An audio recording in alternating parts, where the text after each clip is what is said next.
আজকে বানাবো রসিয়ে কষিয়ে ভেটকি। খালি একগুঁয়ে রান্না করলেই হয়?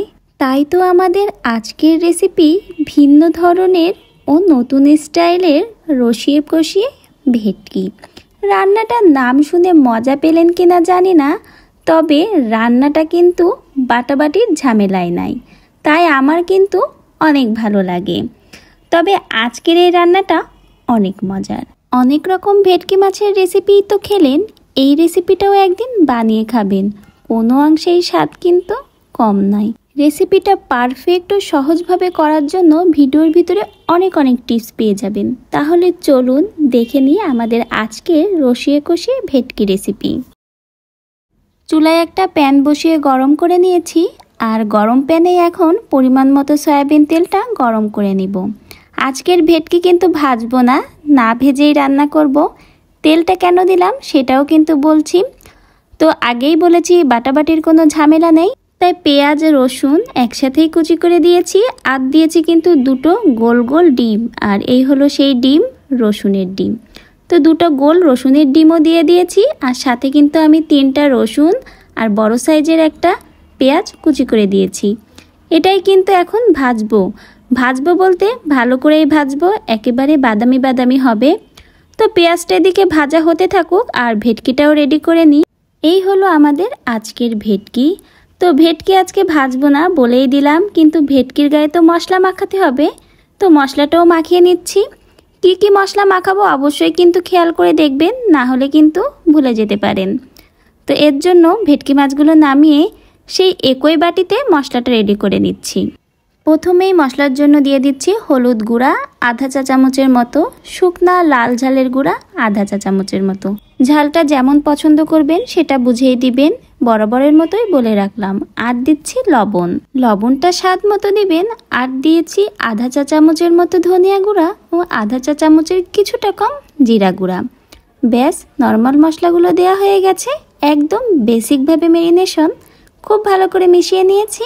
আর এখন দিব পানিটা একটু বেশিই দিব, তারও একটা কারণ আছে। এই পানিটা দিয়ে কিন্তু মাছটা কষাবো, এক্সট্রা কষানোর পানি দিব না। তাই মশলাটা খুব ভালো করে গুলে নিয়েছি, কোনো যেন দানা দানা না থাকে সেদিকটা খেয়াল রাখবেন। মশলার ভিতরে এখন মাছগুলো দিয়ে দিব।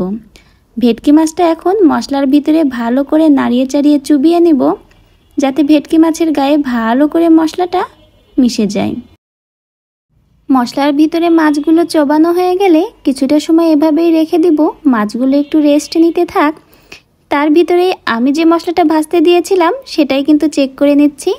মশলাটা কিন্তু প্রায় ভাজা হয়ে গেছে, আর যখন দেখবেন ঠিক এরকম বাদামি কালার চলে এসেছে, তখনই যে মশলার ভিতরে মাছগুলো চুবিয়ে রেখে এসেছিলাম সেগুলোই কিন্তু দিয়ে দিব।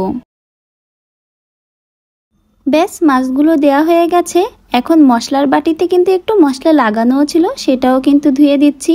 এটা আর ফেলাবো কেন, সব কিছুর যেহেতু দাম, মশলার টুকরো কিন্তু অনেক দাম, সেজন্য সেটাও ধুয়ে দিয়েছি। এখন মশলার সাথে মাছগুলো খুব ভালো করে রসিয়ে কষিয়ে নেব। আর এই কষানোটা কিন্তু অবশ্যই লো হিটে রেখে কষাতে হবে। আর কিছুটা সময় পর মাছটা উল্টিয়ে দিতে হবে। মাছটা কিন্তু জাল করার আগে এইভাবে উল্টিয়ে দিতে হবে, তা না হলে কিন্তু ভেটকি মাছ নরম ভেঙে যাবে। বাটাবাটির কোনো ঝামেলা না থাকায় এই রেসিপিটা কিন্তু আমার অনেক ভালো লাগে।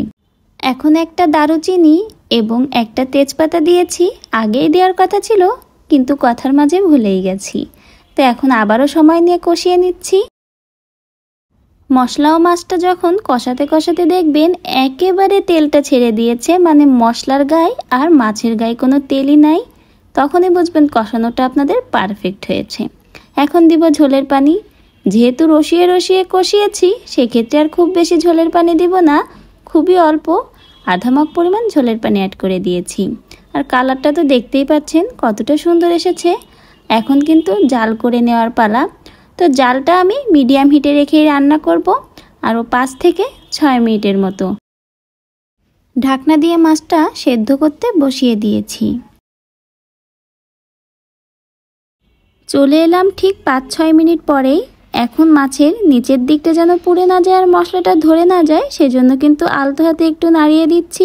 খুব বেশি আবার নাড়ানাড়ি করে নরম ভেটকি মাছকে একদম ভেঙে ফেলবেন না। আলতোভাবেই নাড়িয়ে দিয়েছি। বেশি ভালো হয় যদি আপনারা রান্নার কড়াইয়ের হাতলটা ধরে একটু নাড়িয়ে দেন। এখন কিন্তু ঝোল কমিয়ে ফেলার পালা।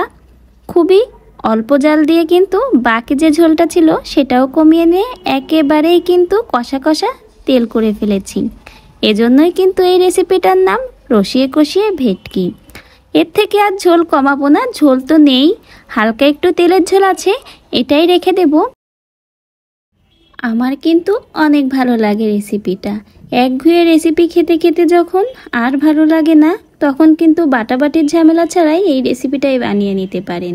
আশা করছি আমার আজকের রসিয়ে কষিয়ে ভেটকি রেসিপিটা আপনাদের সকলের কাছেই ভালো লেগেছে।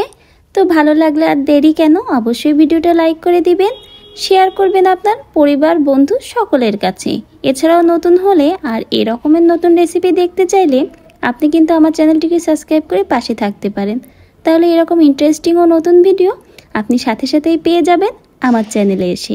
সবাই আমার জন্য বেশি বেশি করে দোয়া করবেন যেন এরকম আরও ইন্টারেস্টিং ভিডিও আপনাদের সকলের কাছে শেয়ার করতে পারি। সবাই অনেক অনেক ভালো থাকবেন।